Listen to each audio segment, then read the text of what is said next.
بسم الله الرحمن الرحیم نحمده ونصلي على رسوله الكریم وبعد. وټول افغانستان مسلمان ملت ته د دغه درنو فتحو مبارکي وایو، خصوصا د کابل ښاریانو او اوسېدونکو ته، او ورپسې خپلو مجاهدینو ته دا توصیه او وړاندیز کوو چې موږ تاسو دغه حال ته ورسېدو چې هغه هېڅ توقع د دې نه کېده چې په دغه رقم به موږ په افغانستان کې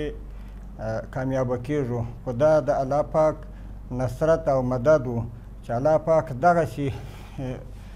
فتوحات او دغسې کامیابیانې چې په دنیا کې یو مثل نشته نن ورځ زموږ تاسې پر لاس باندې راوستلې. نو موږ تاسې باید د الله پاک شکر وایو، د الله پاک څخه راضي اوسو، د الله پاک ته هر وخت په عجز باندې او تکبر او یو غرور راڅخه ونه شي.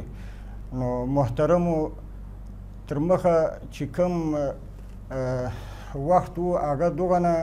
مسؤلیت موږ تاسې ته نه راجع کېدی لکه اوس، ځکه اوس موږ تاسې د امتحان او د ازمایښت وخت راغلی، ځکه اوس موږ تاسې په دې باندې مبتلا کېږو، ځکه ورځ په ورځ به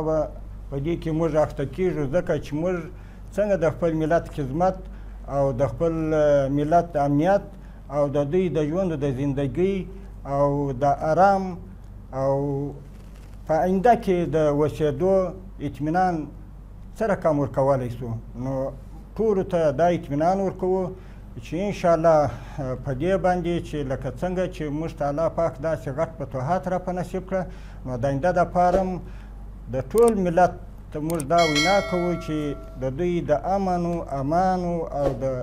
ښه ژوند د زندګۍ د برابرولو وس توان تر خپله طاقته پورې دا کوو چې دوی ته دغه د زندګۍ ژوند ور برابر کړو.